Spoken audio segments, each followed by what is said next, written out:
Hello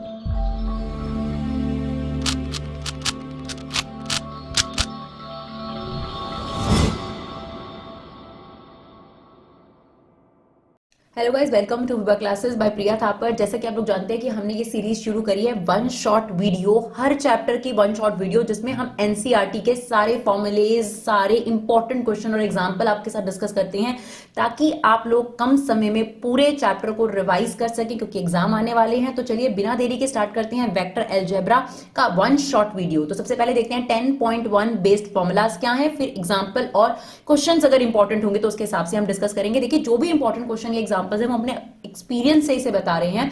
हम short तो नहीं कहते, बट पूरे एक्सपीरियंस से शेयर करने की कोशिश कर रहे हैं कि ये क्वेश्चन के आने के चांसेस ज्यादा होते हैं। तो सबसे पहले देखते हैं कि वेक्टर का स्टैंडर्ड फॉर्म क्या होता है। तो किसी भी वेक्टर का स्टैंडर्ड फॉर्म क्या होता है? ai plus bj plus ck, right. अगर उसका मैग्नीट्यूड निकालने को बोल दे तो किसी भी वेक्टर का मैग्नीट्यूड कैसे निकालते हैं? a square plus b square plus c square, right. अब किसी भी वेक्टर को अगर यूनिट वेक्टर में कन्वर्ट करने को बोले तो क्या करना होता है? उस वेक्टर को उसके मैग्नीट्यूड से डिवाइड कर दो, और ये आर कैप का जो सिंबल है ये है यूनिट वेक्टर का सिंबल। और जैसे ही आप किसी भी वेक्टर को यूनिट वेक्टर में बदल देते हो तो जो ए बी सी है वो कन्वर्ट होकर हो जाते हैं एल एम एन, यानी ये बन जाएगा L I M J N K vector, right.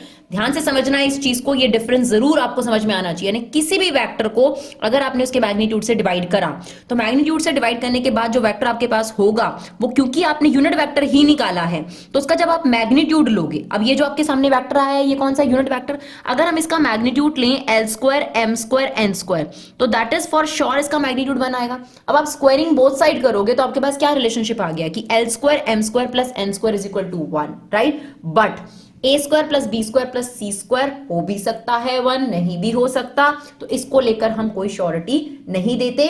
और ये बात भी ध्यान देनी है कि ए बी सी को डायरेक्शन रेशियोज बोलते हैं, और एलएमएन जब आपने किसी वेक्टर को कन्वर्ट कर दिया यूनिट वेक्टर में तो एलएमएन होते हैं डायरेक्शन कोसाइंस, राइट। अब को इनिशियल वेक्टर क्या होते हैं? 1 मार्कर में आपके पास आ सकता है जिसका स्टार्टिंग पॉइंट सेम हो। देखो जैसे ये ए बी वेक्टर है ना, एरो इस तरफ है ना, और ये ए सी वेक्टर है, तो ये को इनिशियल है। लेकिन अगर ऐसे होता, ध्यान से सुनिएगा, अगर आपके पास होता कुछ ऐसे, राइट, तो अब देखिए इसका जो पॉइंट है वो यहां से यहां पर आ रहा है ना, और ये यहां से यहां पे जा रहा है, तो ये को इनिशियल वेक्टर नहीं है। को इनिशियल वेक्टर है जिसका स्टार्टिंग पॉइंट क्या होना चाहिए? सी, क्लियर। फिर आता है कोलिनियर वेक्टर। तो बेसिकली पैरेलल वेक्टर को ही हम कोलिनियर वेक्टर कहते हैं। और ध्यान से सुनो, कोलिनियर वेक्टर या पैरेलल वेक्टर होने के लिए बिल्कुल जरूरी नहीं है कि उनकी डायरेक्शन सेम हो या मैग्नीट्यूड सेम हो भी सकती है, नहीं भी हो सकती। देखो अगर मुझे 2 लाइंस पैरेलल बोलनी है तो जरूरी है कि उनका साइज सेम होना चाहिए? नहीं। तो कोई जरूरी नहीं है कि उनका मैग्नीट्यूड सेम हो, और कोई जरूरी नहीं है कि इनकी डायरेक्शन सेम हो। अब देखो इनकी डायरेक्शन डिफरेंट है, इनका मैग्नीट्यूड डिफरेंट है, still they are parallel vector. तो इक्वल हो तो भी वो पैरेलल हो सकती है। मतलब अगर मैं ऐसे कोई लाइन बनाऊं, अब देखो इनकी डायरेक्शन भी सेम है, फॉर एग्जांपल इनका मैग्नीट्यूड भी सेम है, तो भी ये पैरेलल वेक्टर है। बट कोई कंपल्शन नहीं है कि मैग्नीट्यूड और डायरेक्शन सेम होनी चाहिए, नहीं सेम होगा तो भी कोलिनियर वेक्टर होगा, राइट। तो अभी हमने क्या क्या पढ़ा कि कोई भी वेक्टर होगा उसमें जो आपको दे रखा होता है कोफिशिएंट, वो A B C direction ratio होते हैं। अगर उसका मैग्नीट्यूड निकालना है तो root A square B square C square होगा। जब आप वेक्टर को उसके मैग्नीट्यूड से डिवाइड कर दोगे तो वो यूनिट वेक्टर बन जाता है। यूनिट वेक्टर का मतलब ही होता है कि उसका मैग्नीट्यूड 1 होगा। ये बन गया आपका यूनिट वेक्टर। एक बार आपने डिवाइड कर दिया तो उसका मैग्नीट्यूड 1 होगा, जिससे हमारे पास ये रिलेशनशिप आ जाता है जो कि 3D चैप्टर में भी बहुत काम की चीज है कि L square M square N square 1, but A square B square C square जरूरी नहीं है 1। और कोई इनिशियल वेक्टर जिनका स्टार्टिंग पॉइंट सेम हो, और collinear vector basically parallel vector. चलिए एक इंपॉर्टेंट क्वेश्चन देख लो, एग्जांपल देख लो, बिल्कुल सेम ही है इसमें एक्सरसाइज में। Represent graphically displacement of 40 kilometre 30 degree east of south. तो कैसे बनाना है? उल्टा पढ़ो इसको, साउथ से ईस्ट की तरफ। देखो हमारी जो डायरेक्शन है that is east west north south, तो इसको पढ़ना कैसे है? साउथ से ईस्ट की तरफ 30 डिग्री मूव करो। यानी ये साउथ है, साउथ से ईस्ट की तरफ, सॉरी साउथ से ईस्ट की तरफ, यानी यहां पर 30 डिग्री। ये देखो ये पूरा 90 है, पर हमने 30 डिग्री मूव करना है, और ये आपके पास जाना है, मतलब इतना मूव करने के बाद ये आ गए साउथ से ईस्ट की तरफ। इतना 30 डिग्री मूव करने के बाद आप यहां पर चलना शुरू करोगे, कितना? 40 किलोमीटर, राइट। चलिए देखते हैं, एक इंपॉर्टेंट क्वेश्चन है ट्रू फॉल्स वाला। अगर आप ट्रू फॉल्स समझ जाएंगे तो इस एक्सरसाइज का सबसे इंपॉर्टेंट पार्ट आपको समझ में आ जाएगा। तो देखो पहला क्या कहता है? ए और माइनस ए आर कोलिनियर। देखो ए वेक्टर क्या है? जैसे मान लीजिए ए वेक्टर आपको दे रखा है 2i 3j plus 5k minus ए यानी नेगेटिव वेक्टर क्या होता है, उसकी डायरेक्शन बदल गई है ना, तो -2i -3j -5k, ये मैंने आपको न्यूमेरिकली बताया। या मैं ऐसे कह सकती हूं कि एक वेक्टर है जो ऐसे जा रहा है नीचे, है ना, उसका नेगेटिव वेक्टर क्या, उसकी डायरेक्शन चेंज होकर ऊपर हो गई। तो क्या डायरेक्शन जरूरी होती है पैरेलल होने के लिए? नहीं। तो ए वेक्टर और उसका नेगेटिव वेक्टर कोलिनियर होगा, तो ये बिल्कुल ट्रू है सर, है ना, क्योंकि कोलिनियर होने के लिए डायरेक्शन सेम होना कोई जरूरी नहीं है। फिर कहता है टू कोलिनियर वेक्टर मतलब parallel vector are always equal in magnitude. देखो जो ये वर्ड आपको दिख रहा है ना ऑलवेज, ये ज्यादातर स्टेटमेंट को फॉल्स बना देता है ना। तो जब आपको बहुत ज्यादा डाउट और ऑलवेज नजर आ जाए तो ऑलवेज नहीं होता भाई कुछ भी, है ना। Two collinear vectors are always equal in magnitude, तो मैंने अभी अभी आपको समझाया था कि कोलिनियर वेक्टर के लिए जरूरी नहीं है कि वो इक्वल लेंथ के हों। ये देखो, ये मैंने दो वेक्टर बनाए, इनकी लेंथ इक्वल नहीं है, still they are parallel, still they are collinear, है ना। तो ये हो गई आपके पास फॉल्स स्टेटमेंट, ठीक है। फिर कहता है two vector having same magnitude are collinear, दो वेक्टर जिनका मैग्नीट्यूड सेम हो वो कोलिनियर। सिर्फ मैग्नीट्यूड के होने से बात नहीं बनती ना, है ना। मतलब अगर किसी की लेंथ सेम हो तो जरूरी है कि वो पैरेलल हो। एक एग्जांपल के तौर पे मैंने ये बनाया आपके सामने, अब इनकी लेंथ सेम है, फॉर एग्जांपल ये भी 5 का है, ये भी 5 यूनिट्स का है, तो इसका मतलब जरूरी थोड़ा ना कि वो पैरेलल वेक्टर होगा, है ना। तो ये भी आपके पास क्या हो गया, फॉल्स हो गया। फिर कहता है two collinear vector having same magnitudes are equal, ये भी कोई जरूरी नहीं है। कहता है दो कोलिनियर वेक्टर जिनका सेम मैग्नीट्यूड होगा। अच्छा, अब ये दो वेक्टर्स हैं, ठीक है ना, इनका मैग्नीट्यूड सेम है, फॉर एग्जांपल ये भी 5 यूनिट का है, ये भी 5 यूनिट का है, लेकिन इसकी डायरेक्शन ऐसे है और इसकी डायरेक्शन ऐसे, तो क्या ये इक्वल वेक्टर है? नहीं, क्योंकि इक्वल वेक्टर होने के लिए दोनों चीजों का इक्वल होना जरूरी है, मैग्नीट्यूड भी और लेंथ भी। लेकिन ये कोलिनियर तो है, लेकिन ये इक्वल क्यों नहीं हुए? क्योंकि इनकी डायरेक्शन सेम नहीं है। तो ये है 10.1 बेस्ड इंपॉर्टेंट क्वेश्चन और एग्जाम्पल। अब देखते हैं 10.2 बेस्ड कंसेप्ट और उससे रिलेटेड इंपॉर्टेंट क्वेश्चन और एग्जाम्पल। तो 10.2 में सबसे इंपॉर्टेंट कंसेप्ट 1 मार्कर क्वेश्चन में भी आएगा, इसे ध्यान रखना है, ट्राइंगल लॉ ऑफ एडिशन, जो ये कहता है A B vector plus B C vector plus C A vector is equal to 0। क्योंकि आपका स्टार्टिंग पॉइंट और एंडिंग पॉइंट सेम है, तो ऐसे केस में आपके पास जो वैक्टर है वो 0 वैक्टर बन गया। यानी देखो, ए से बी की तरफ गए, बी से सी की तरफ गए और सी से वापस ए की तरफ आ गए, तो ऐसा वेक्टर क्या कहलाता है? 0 वेक्टर। बट इसी से आपके साथ बहुत सारी और फ्रेम हो सकती हैं, ये मेन इक्वेशन है, ठीक है ना। अब इसी में हम ऐसे कर सकते हैं ए बी वैक्टर, इसको मैं नेगेटिव बनाना चाहूं तो सी बी वैक्टर लिख सकती हूं, है ना, plus C A vector is equal to 0, तो एक इक्वेशन ये बन गई। अब ये सी बी जो है वहां जाके पॉजिटिव हो सकता है। एक और बना सकती हूं मैं, मान लो मैं इनको नेगेटिव लिख दूं, ये minus A B vector minus C B vector minus A C vector is equal to 0। तो मतलब आप सबका नेगेटिव क्रिएट कर सकते हो, तब भी वो 0 वैक्टर के ही इक्वल आएगा, राइट। तो ये ध्यान रखना, इस पर 1 मार्कर क्वेश्चन जरूर पूछा जा सकता है एग्जाम में, क्लियर। उसके अलावा इस एक्सरसाइज में क्या है कि 2 पॉइंट्स गिवन होंगे और वेक्टर बनाने को बोलेगा, है ना। अब मान लो ये ए पॉइंट है, ये बी पॉइंट है, और आपसे कहता है ए बी वेक्टर बनाओ, डायरेक्शन बहुत इंपॉर्टेंट है, ए बी वेक्टर बनाओ। अगर बोले ए बी वेक्टर बनाओ तो बी में से ए पॉइंट को माइनस करते जाओ, है ना, बी में से ए पॉइंट को माइनस करते जाओ। और अगर बोले बी ए वैक्टर बनाओ, ध्यान से सुनना, बी ए वैक्टर, तो फिर ए में से बी को माइनस करना है।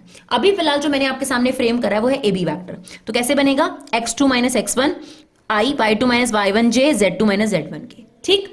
इसके अलावा यहां पर आता है सेक्शन फॉर्मूला, है ना, ये तो हमने पहले से 3D में भी पढ़ रखा है कि मान लो आपको p वैक्टर दे रखा होगा, उसकी वैल्यू दे रखी होगी, q वैक्टर दे रखा होगा, और r वैक्टर ना p q को इंटरनली डिवाइड कर रहा है m रेशो n में, तो r वेक्टर निकालू। तो r वेक्टर निकालने का फॉर्मूला है m इंटू x2 यानी q vector n into p vector upon में m प्लस n। यह इंटरनली अगर r इनको डिवाइड कर रहा है, अगर r एक्सटर्नली आके डिवाइड कर रहा है, मतलब pr और qr बन गया ना, एक्सटर्नली डिवीजन बोलते हैं इसको, r बाहर की तरफ आ गया, तो बस प्लस की जगह आपने यहां पर क्या लगा देना है? माइनस लगा देना है, राइट। चलिए अब इससे रिलेटेड इंपॉर्टेंट क्वेश्चन एग्जांपल देखते हैं। कहता है find a vector that has magnitude 7 unit. देखो आपको एक ऐसा वेक्टर बनाना है जिसका मैग्नीट्यूड 7 यूनिट हो। अभी आपके पास जो ये वेक्टर है ना, इसका मैग्नीट्यूड 7 यूनिट नहीं है। सबसे पहले आपको यूनिट वेक्टर में कन्वर्ट करना है, क्योंकि यूनिट वेक्टर क्या करेगा? आपको एक ऐसा वेक्टर बनाकर देगा जिसका मैग्नीट्यूड 1 होगा, ठीक है ना। तो पहले यूनिट वेक्टर में बदलने के लिए क्या फॉर्मूला है? This is the symbol of unit vector, it's a vector upon magnitude, तो i माइनस 2j और ये है 0 के, है ना। और मैग्नीट्यूड कैसे निकलता है मैंने भी आपको बताया, 1 का स्क्वायर 2 का स्क्वायर और 0 का स्क्वायर, है ना। तो ये आ गया √5, अब ये हो गया 1 upon √5i minus 2 upon √5j and 0k upon √5 आप लिख सकते हो बेशक। तो अब जो आपके पास है ना ये यूनिट वेक्टर, और ये पता है किस फॉर्म में आ चुका है, LIMJNK, जैसा मैंने अभी आपको बताया था कि जैसे ही आप एक वेक्टर को यूनिट वेक्टर में बदलोगे तो LMN आ जाएगा। आप चेक करके देख लो, L² M² N² 1 ही आ रहा होगा, यानी अगर आप इसका मैग्नीट्यूड निकालोगे ना इस वेक्टर का, तो इस वेक्टर का मैग्नीट्यूड 1 होगा 100%।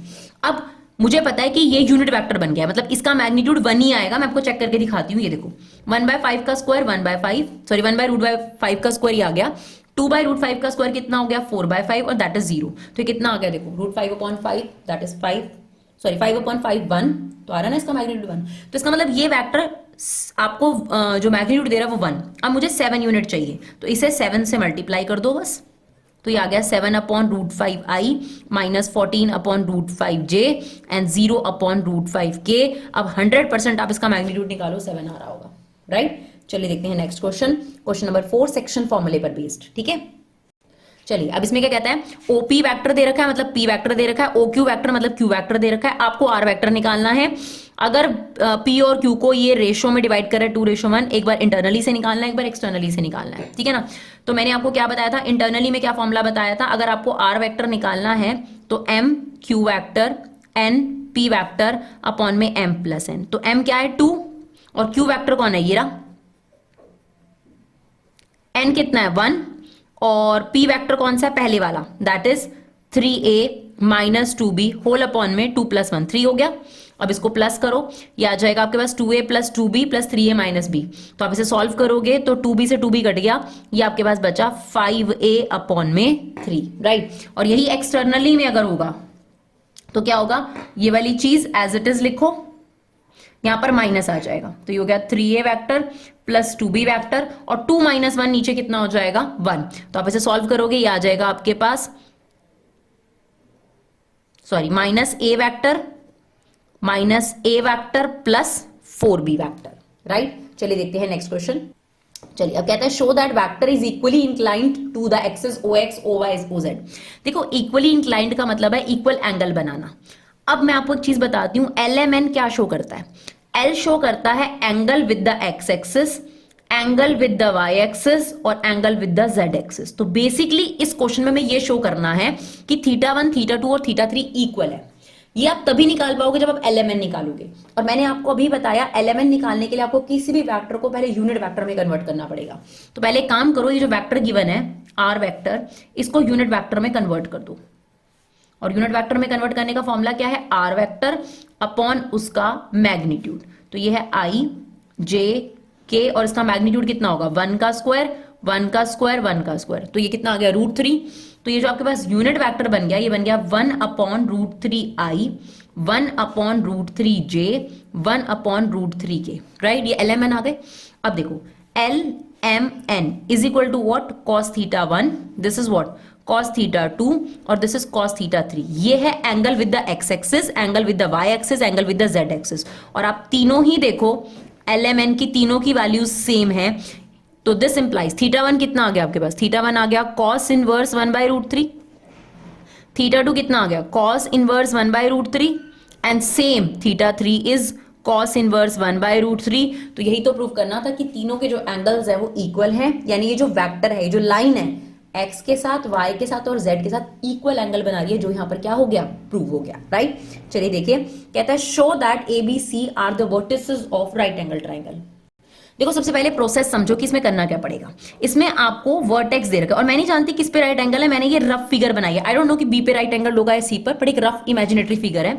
तो ए के वर्टिसेस आपको दे रखे हैं, बी दे रखा है सी।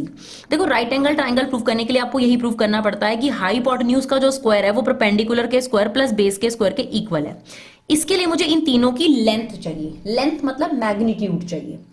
बट मैग्नीट्यूड के लिए पहले ए बी वैक्टर भी तो चाहिए होगा, BC वेक्टर भी तो चाहिए होगा, AC वेक्टर। तो पहले मुझे ये 3 वेक्टर निकालने हैं, लाइन वेक्टर, फिर मुझे उन तीनों का मैग्नीट्यूड निकालना है, फिर ही मैं जान पाऊंगी कि हाइपोटेन्यूज का स्क्वायर परपेंडिकुलर के स्क्वायर प्लस बेस के स्क्वायर के इक्वल है या नहीं। तो इसके लिए पहले आपको क्या करना पड़ेगा, AB वेक्टर निकालना पड़ेगा।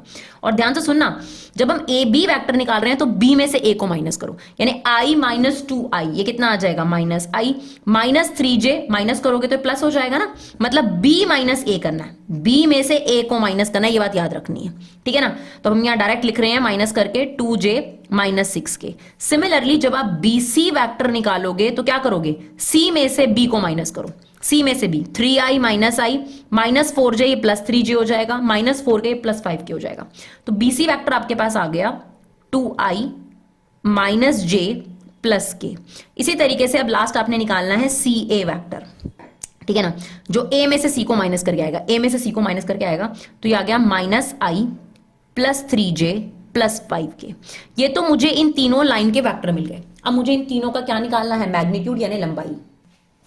तो मैंने AB वेक्टर का मैग्नीट्यूड निकाला, तो क्या आएगा, -1 का स्क्वायर -2 का स्क्वायर 4 और ये आ गया 36, ये आ गया √41, है ना। फिर निकाल लो BC वेक्टर का मैग्नीट्यूड, दैट इज 2 का स्क्वायर 1 + 1, तो ये आ गया √6। फिर निकाल लो CA वेक्टर का magnitude, that is 1 + 9 + 25, that is √35। अब ये मुझे इन तीनों की लेंथ मिल गई, है ना। तो सबसे लंबी लेंथ कौन सी है, √41। इसका मतलब क्लियर है कि जो हाइपोटेन्यूज है वो AB है और ये राइट एंगल्ड कहां पर होगा, C पर, है ना, क्योंकि सबसे बड़ा। अब ये √41 है और मान लो ये √6 है और ये √35 है, तो आप देख सकते हो कि यहां पर जो AB का होल स्क्वायर है वो BC के होल स्क्वायर प्लस CA के होल स्क्वायर के इक्वल है, बिल्कुल है, इसीलिए ये एक राइट एंगल ट्राइंगल है। और वैसे भी मैं शो दैट कहा था, तो है, तो बस करके दिखाना था, राइट। अब हम देखते हैं 10.3 बेस्ड फॉर्मूलेज। तो इस एक्सरसाइज में आपको डॉट प्रोडक्ट समझाया गया, उसे ध्यान से समझना। दो हैं डॉट और क्रॉस प्रोडक्ट, ठीक है। पहले डॉट प्रोडक्ट को देखते हैं। अगर आप A डॉट B करोगे तो आपके पास एक नंबर आएगा, क्योंकि I का I के साथ डॉट 1, J का J के साथ डॉट 1 और K का K के साथ डॉट 1 हो जाता है, राइट। अभी हम समझाएंगे इसको। अगर A डॉट B निकालो या B डॉट A निकालो, एक ही बात आएगी, एक ही नंबर आएगा आपके पास। सबसे इंपॉर्टेंट इसमें जो फॉर्मूला वो है, दो लाइंस के बीच में या दो वेक्टर के बीच में एंगल निकालना है। तो फॉर्मूला क्या है, A vector dot B vector upon में A का मैग्नीट्यूड और B का मैग्नीट्यूड। ये जरूर याद रखना है आपने, राइट। अब देखो, अगर मैं यहां थीटा को 90 पुट कर दूं तो cos 90 की वैल्यू कितनी होती है, 0।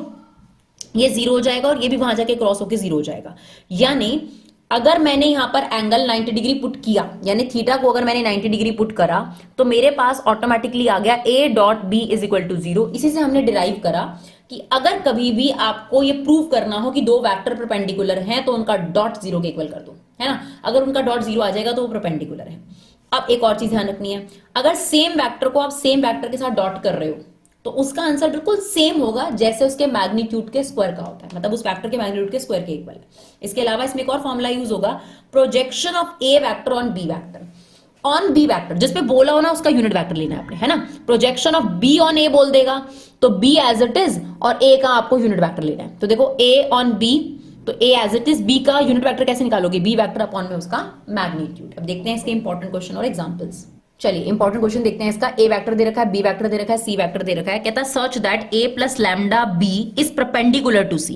देखो अगर हमें दे रखा है ये चीज इस पे परपेंडिकुलर है, तो इसका मतलब क्या है कि A vector plus lambda B vector का जब हम C वेक्टर के साथ डॉट करेंगे तो वो 0 होगा, क्योंकि आपको बता रखा है अगर दो वेक्टर परपेंडिकुलर हो तो उनका डॉट किसके इक्वल होता है, 0 के इक्वल होता है। अब A वेक्टर लिखो, ये रहा आपके पास, this is 2i 2j 3k, और B को लैम्डा से अंदर इंटू कर दो, B को अंदर लैम्डा से इंटू कर दो तो ये होगा लैम्डा i 2 लैम्डा j और ये आ गया लैम्डा के। इसका डॉट लेना है हमें 3i और j के साथ, इज इक्वल टू, हमारे पास 0 है ही है। अब इसमें कॉमन ले लो तो ये आ जाएगा, मतलब i कॉमन ले लो, j कॉमन ले लो, तो ये बन गया 2 minus lambda i 2 plus 2 lambda j और ये आ गया, इसमें क्या आ जाएगा देखो 3 प्लस लैम्डा k और ये क्या है 3i j और इसमें k का एलिमेंट नहीं है तो उसे 0 ले लिया, ये 0 के इक्वल है। अब इन दोनों में डॉट निकालना है, तो डॉट पता है कैसे निकालते हैं, इसके i को इसके i से इंटू कर दो, क्योंकि i का i के साथ डॉट 1 होता है, तो 2 माइनस लैम्डा 3 से इंटू हो जाएगा, तो ये हो जाएगा 6 माइनस 3 लैम्डा। ऐसे ही 2 प्लस 2 लैम्डा 1 से इंटू हो गया, तो ये आ गया 2 प्लस 2 लैम्डा, और इसको अगर आप 0 से करोगे तो 0 इज इक्वल टू 0, ठीक है ना। अब ये कितना हो गया, 6 प्लस 2 हो गया 8, ठीक है ना, और ये कितना आ जाएगा आपके पास minus lambda is equal to 0, तो लैम्डा की वैल्यू कितनी आ जाएगी आपके पास 8, राइट। चलिए एक और इंपॉर्टेंट क्वेश्चन देखते हैं। ABC of triangle ABC are this, मतलब वर्टिसेस दे रखे हैं and find the angle ABC, right. तो आपको ABC एंगल निकालना है, तो इसके लिए आपको क्या करना पड़ेगा, आपको पता है कि एंगल का फॉर्मूला क्या है, cos theta is equal to A vector dot B vector, है ना। तो हमें क्या करना पड़ेगा, सबसे पहले यहां पर AB वेक्टर निकालेंगे हम लोग। सॉरी बी ए वैक्टर निकालेंगे यहां पर और बी सी वैक्टर निकालेंगे, तभी हम एंगल बना सकते हैं, क्योंकि एंगल ऐसे ही बनता है ना, यहां एरो होगा और यहां पर एरो होगा।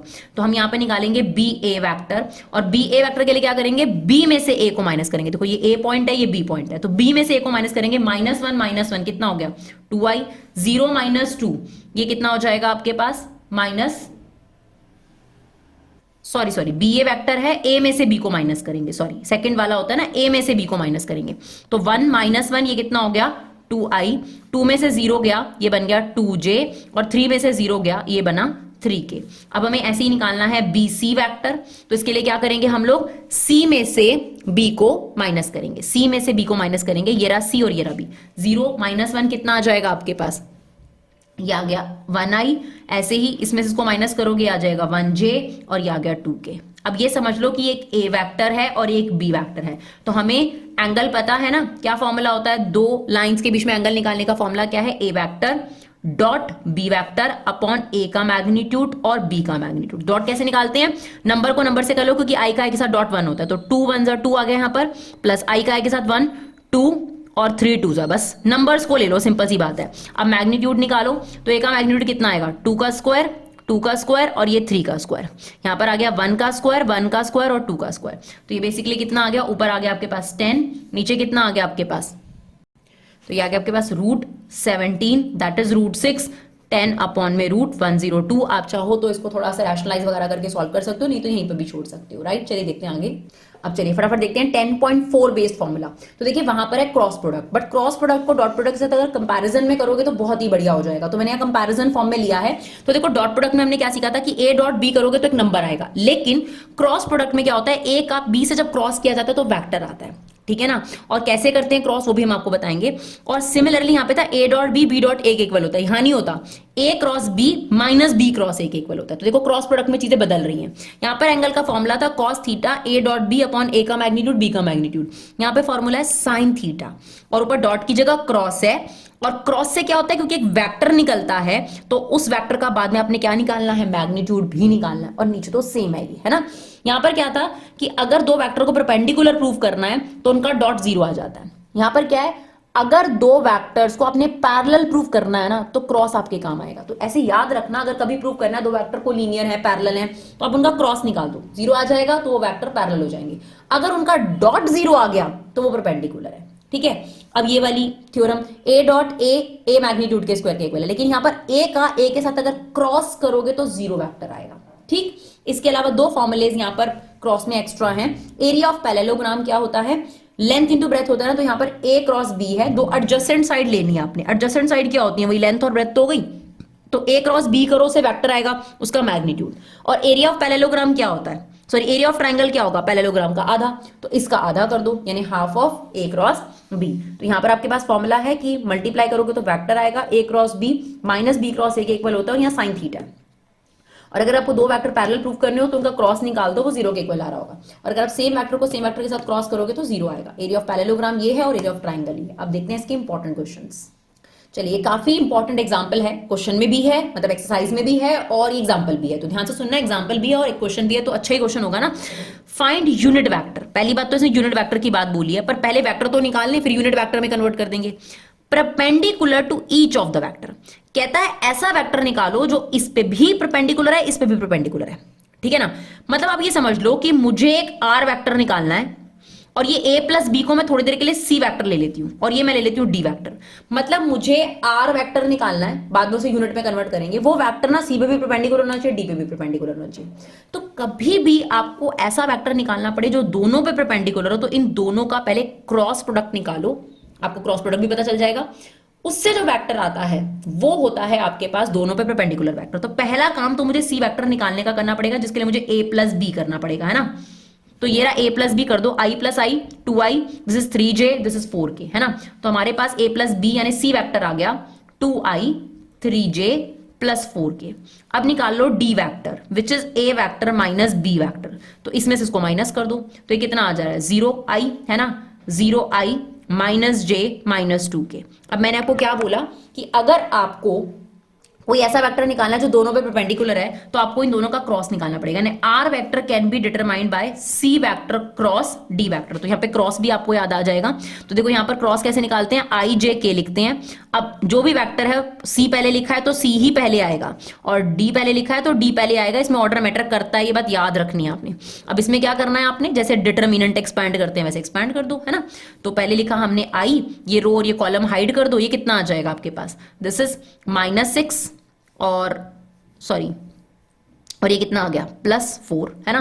तो ये -2i हो जाएगा। सेम -j लिख दो, ये आ जाएगा आपके पास -4, और ये आ गया आपके पास 0, ये आ गया k, इसको हाइड कर दो, ये आ जाएगा -2, और वो तो खैर 0 आ रहा है। तो ये आ गया आपके पास -2i + 4j -2k। ये आपके पास आर वेक्टर आ गया। ये वेक्टर सी और डी पे परपेंडिकुलर है, यानी दोनों पे परपेंडिकुलर है, तो वेक्टर तो निकल आया। बट उसने कहा था उसको यूनिट वेक्टर में भी कन्वर्ट करो। तो ठीक है, अब यूनिट वेक्टर में कन्वर्ट करने का क्या प्रोसेस है, ये रहा यूनिट वेक्टर का सिंबल। इस वेक्टर को इसके मैग्नीट्यूड से क्या कर देते हैं, डिवाइड कर देते हैं, है ना। तो -2i + 4j -2k whole upon में 2 का स्क्वायर 4, 16 और ये 4, तो ये कितना आ गया आपके पास, √24 आ जाएगा। √24 को हम क्या कर सकते हैं, √24 को अगर हम फैक्टराइज करें तो 2√6 बाहर आ जाएगा। तो सबके अपॉन में 2√6 बाहर लगा दो,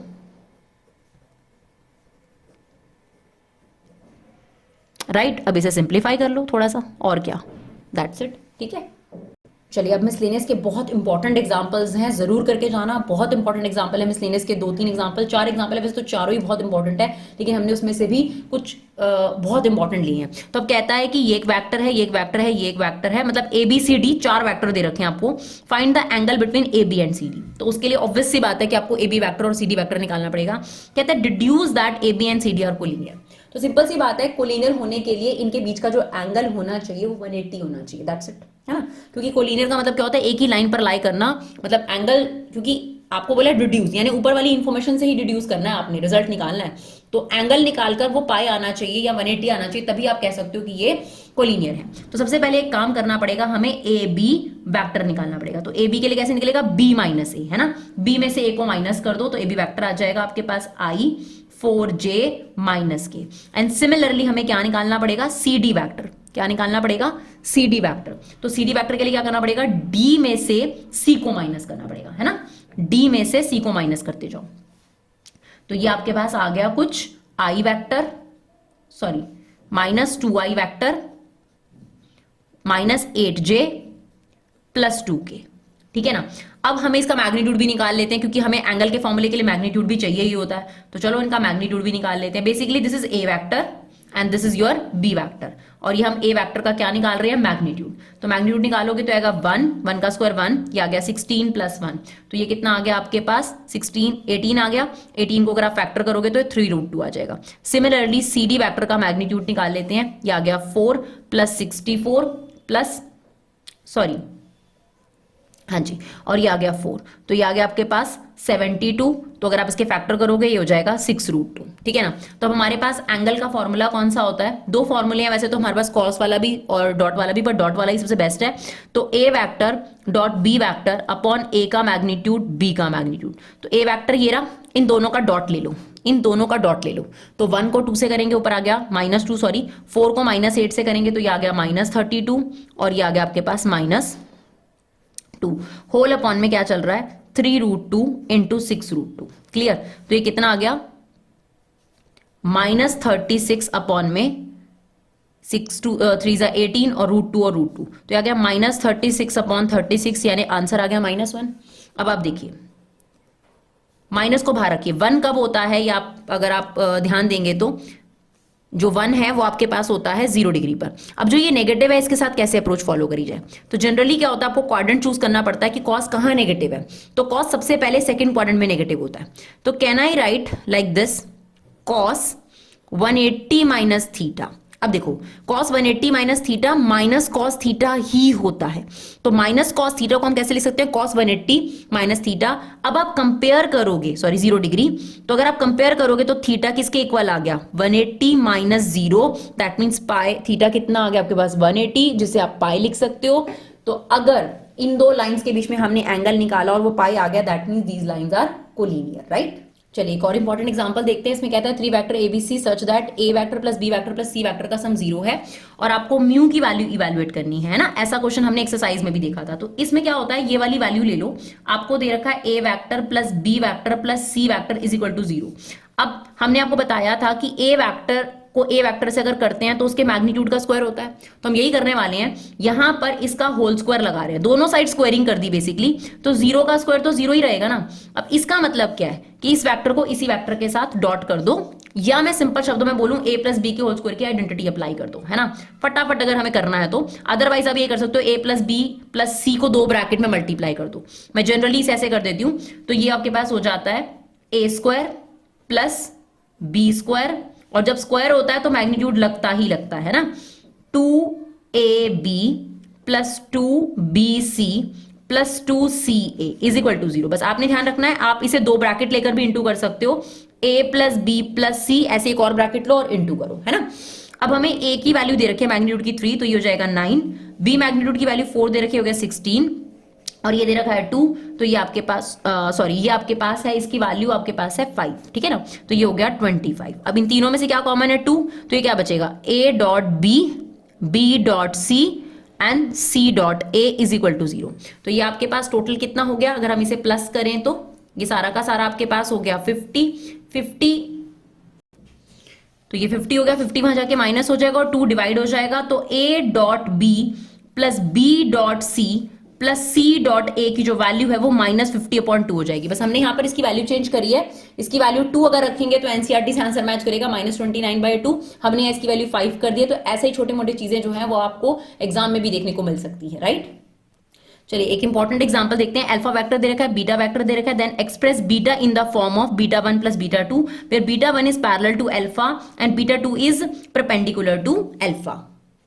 अब देखो, अगर β1 और अल्फा पैरेलल है तो β1 और अल्फा के बीच में जो रिलेशनशिप होगा कि इन दोनों का जो आपके पास वैल्यू होगा वो कॉमन रेशो में आएगा। जब पैरेलल होते हैं तो आपके पास जो रेशो होता है वो a1/a2 b1/b2 वो सेम रेशो आ रहा होता है। तो we can say that k की जगह हम कुछ और ले लेते हैं यहां पर, तो एक काम करते हैं, इसको m ले लेते हैं। तो इसका मतलब ये हो गया कि जो β1 है वो है m अल्फा, है ना, वेक्टर्स हैं, सॉरी वेक्टर का साइन जरूर लगा लीजिएगा।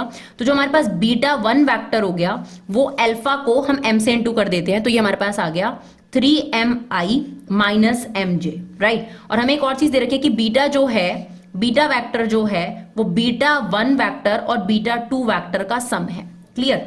तो आपके पास जो बीटा वेक्टर है वो ऑलरेडी गिवन है, तो अगर हम बीटा में से β1 माइनस कर दे तो हमारे पास β2 आ जाएगा। तो हमारे पास β2 वेक्टर की वैल्यू कैसे निकलेगी, बीटा वेक्टर माइनस β1, तो हमारे पास बीटा वेक्टर ये रहा, और β1 हमने अभी निकाला है। तो β2 वेक्टर की जो वैल्यू है वो कुछ इस तरीके से हमारे पास नजर आएगी। अगर ध्यान से देखोगे तो आप देखो मैं क्या कर रही हूं, बीटा में से, बीटा वेक्टर ये रहा 2i प्लस सॉरी β1 में से, तो ये आ गया आपके पास बीटा वेक्टर है 2i j -3k, राइट। और जो आपके पास β1 वेक्टर है वो भी हमने निकाला है 3mi, माइनस है तो प्लस हो जाएगा ना mj। तो β2 वेक्टर हमारे पास कुछ इस तरीके से आ गया, i कॉमन ले लो, ये बन गया 2 - 3mi, और ये हो गया 1 + mj, और ये आ जाएगा -3k। तो ये β2 वेक्टर आ गया हमारे पास। तो अब हमारे पास β2 वेक्टर भी तैयार है। अब हमें क्या दे रखा था कि आपके पास, ये तो भी हमने इस्तेमाल करा एक ये इन्फॉर्मेशन कि β1 और अल्फा जो हैं वो पैरेलल वेक्टर हैं, तो इसका मतलब होता है कि उनका जो रेशो होगा वो कुछ कांस्टेंट नंबर होगा, दैट इज m, जिससे हमने β1 निकाल लिया, ठीक है ना। बीटा इज इक्वल टू β1 और β2 दे रखा था, इससे हमने β2 भी निकाल लिया। अब β2 भी तैयार है, β1 भी तैयार है। एक बात और दी थी कि β2 परपेंडिकुलर है अल्फा पर। अगर β2 परपेंडिकुलर है अल्फा पर तो β2 और अल्फा वेक्टर का जो डॉट होगा वो किसके इक्वल होगा, 0 के इक्वल होगा। हियर इज β2 वेक्टर, और आपके पास अल्फा वेक्टर क्या दे रखा है वो भी साथ में लिख देते हैं। अल्फा वेक्टर है हमारे पास 3i - j और 0 के, राइट। अब इन दोनों का डॉट प्रोडक्ट लेना है, तो डॉट प्रोडक्ट कैसे लेते हैं, इसको 3 से इंटू करेंगे तो ये कितना बन जाएगा आपके पास, दैट इज 6 - 9m, और 1 + m को -1 से करेंगे तो -1 - m, और -3 को 0 से करेंगे तो ये हो गया हमारे पास 0, राइट। तो ये कितना आ गया आपके पास 5 माइनस ये कितना हो गया 10m इज इक्वल टू 0। तो जो m की वैल्यू आ रही है वो कितनी आ रही है 1/2। अब आपके पास m की वैल्यू आ गई, अगर m की वैल्यू आ गई और मैं इसे यहां पुट कर दूं तो मेरा बीटा 2 तैयार हो जाएगा, राइट। तो चलो बीटा 2 वेक्टर निकाल लेते हैं। क्या करना है, बस m की वैल्यू यहां पुट कर दो, है ना। तो बीटा 2 वेक्टर तैयार हो जाएगा आपके पास। तो बीटा 2 वेक्टर कितना हो गया, ट्वाइस माइनस 3/2, क्योंकि m की जगह आपने ये रख दिया ना, तो ये आ जाएगा 1/2i, यहां रख दो, ये आ गया 3/2j माइनस 3k, तो ऑलरेडी था ही आपके पास। और आपको क्या निकालना था, बीटा 2 वेक्टर हो गया, बीटा 1 वेक्टर भी निकाल लो। बीटा 1 वेक्टर हमारे पास ये रहा ऊपर, ये रहा देखो 3mimj, तो बस m से ही तो इंटू करना है, तो हो जाएगा 3/2i माइनस 1/2j, राइट। एक बार m की वैल्यू निकलने के बाद आपके पास ये, तो सबसे जरूरी इसमें क्या करना है, सबसे पहले आपने पैरेलल वेक्टर की मदद से बीटा 1 वेक्टर तैयार करा, सबसे पहला ये आपने लिया। फिर आपके पास ये रिलेशनशिप दे रखा था, बीटा वेक्टर भी है, बीटा 1 वेक्टर भी है, बीटा 2 वेक्टर निकाल लिया। अब जो बीटा 2 वेक्टर है वो अल्फा पे परपेंडिकुलर है, जिसकी मदद से आपका ये मिसिंग m निकल कर आ गया। एक बार m निकल गया तो बीटा 1 भी तैयार हो जाएगा और बीटा 2 भी तैयार हो जाएगा।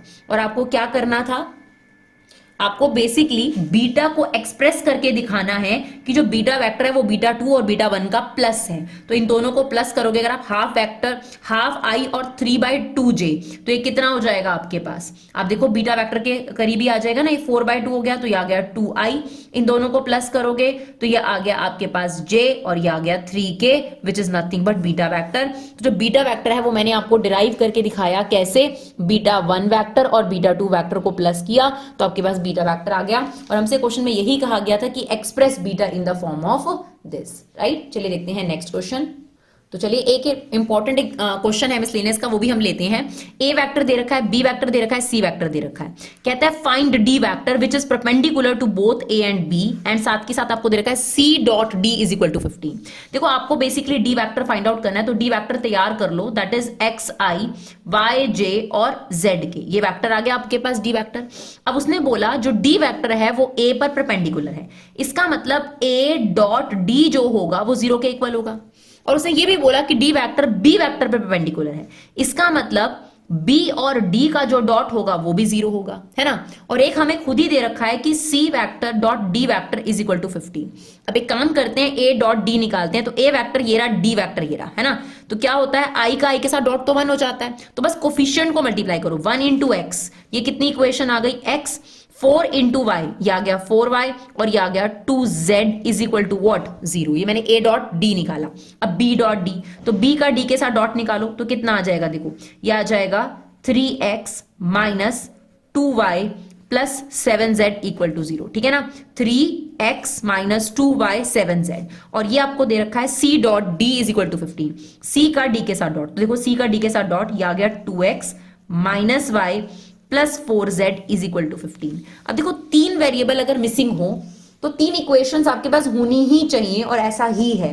आपके पास 3 वेरिएबल मिसिंग थे, इस वेक्टर को बनाने के लिए एक्स वाई जेड की जरूरत है, और आपके पास 3 इक्वेशंस है। तो आपको इन तीनों इक्वेशंस को क्या करना पड़ेगा, सॉल्व कर कर एक्स और वाई और जेड की वैल्यू निकालनी पड़ेगी। क्लियर। तो आप सबसे पहले एलिमिनेशन मेथड यूज करके कर सकते हो, वैसे तो आपके पास मैट्रिक्स मेथड भी है ना, जो आप लोगों को पता है 3 वेरिएबल 3 इक्वेशन में काम आता है, तो you can go for matrix method here also.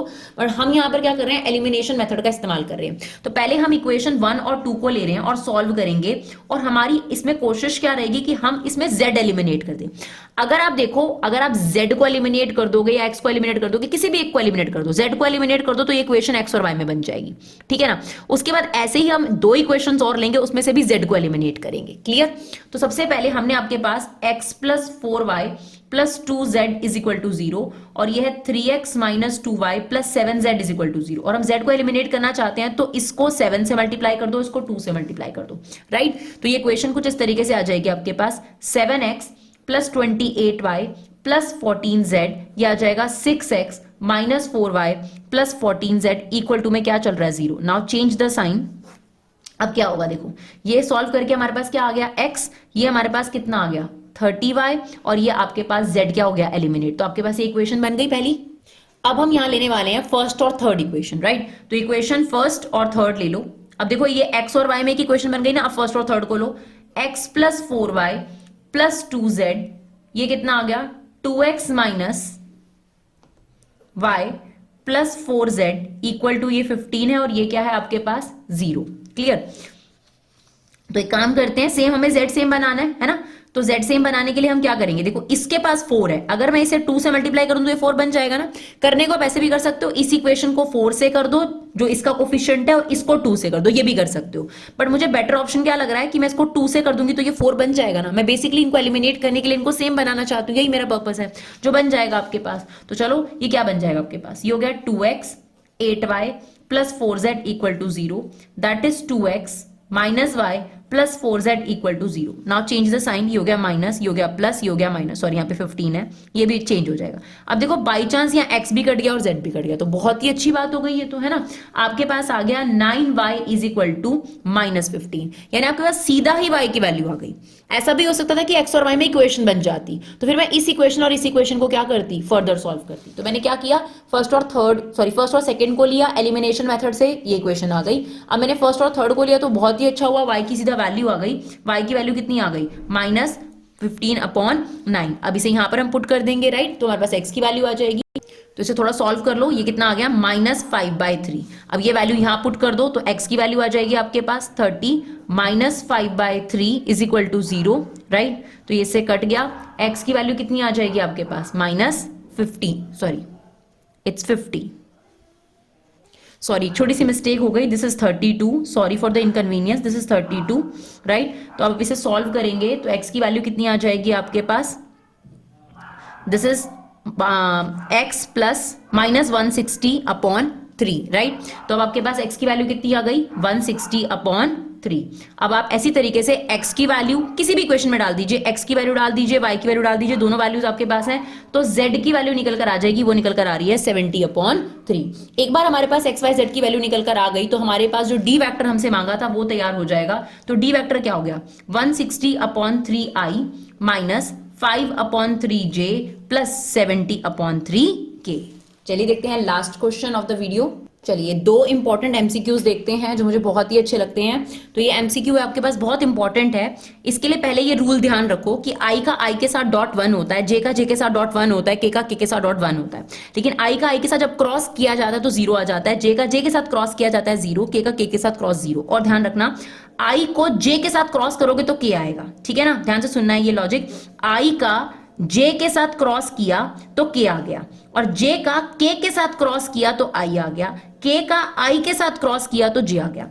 अगर आपसे कह दे जे क्रॉस आई क्या होता है तो वो माइनस के इक्वल होगा, याद रखना, क्योंकि रूल यही है, आई को जे के साथ करोगे तो के, जे को के साथ करोगे तो आई, और के को आई के साथ करोगे तो जे। अब यहां पर ध्यान दो, ये आई एज इट इज, जे का क्रॉस के दे रखा है तो ये तो आई रहेगा ना, ये देखो जे क्रॉस ए आई, यहां बीच में डॉट है, ये जे एज इट इज, यहां दे रखा है आई क्रॉस के, जबकि हमारे पास क्या है के क्रॉस आई, तो ये किसके इक्वल हो जाएगा, माइनस जे के इक्वल हो जाएगा। सेम ये के as it is, I dot I cross J किसके इक्वल होता है, के। बस ये रूल आपको पता होना चाहिए। अब आई का आई के साथ डॉट क्या होता है 1, जे का जे के साथ डॉट 1 लेकिन माइनस है, ये भी आपके पास 1, तो ये इससे कट गया और हमारे पास आंसर कितना बच गया 1, राइट। चलिए देखते हैं एक और इंपॉर्टेंट एग्जांपल और एक्सरसाइज का क्वेश्चन है आपके पास एमसीक्यूज।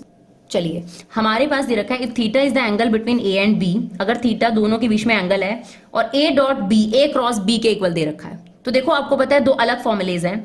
डॉट में आपके पास फॉर्मूला था cos theta is equal to A dot B, इसका मैग्नीट्यूड लगाओ ना लगाओ एक ही बात है क्योंकि ऑलरेडी नंबर होता है। अपॉन में क्या होता है आपके पास दिस वन। इस तरीके से हमें दे रखा होता है sine theta is equal to A cross B. अब क्योंकि क्रॉस से वेक्टर आता है तो उसका मैग्नीट्यूड मैंडेटरी होता है, राइट। अब आपको कह रहा है कि आपके पास ये वाली वैल्यू इस वैल्यू के इक्वल है ना, तो जरा इसको क्रॉस कर लो। आपको दे रखा है ना इफ ए डॉट बी का मैग्नीट्यूड, या सिंपल ये ए क्रॉस बी के मैग्नीट्यूड के इक्वल है, तो इसका मतलब क्या होगा, देखो इसकी वैल्यू निकालो, क्या आ जाएगी यहां से, it is cos theta A magnitude B magnitude, और यहां से इसकी वैल्यू कितनी आ जाएगी, it is sine theta A magnitude B magnitude. तो देखो ये इससे कट गया, आपके पास क्या आ गया, cos theta is equal to sine theta. ऐसा कब होता है, जब ये दोनों इक्वल हो, तो एक ही एंगल होता है दैट इज 45 डिग्री, जिसे हम क्या लिख सकते हैं π/4। तो इनके बीच में एंगल कितना है 40 डिग्री 45 डिग्री है, जब दोनों ही फॉर्मूले से जो आंसर आएगा वो सेम आएगा। तो ये थी हमारी वेक्टर की one short video. I hope आपको हमारी वीडियो अच्छी लगे, तो इन्हें शेयर जरूर करें। Thank you so much guys for love and support, keep supporting ब क्लासेस।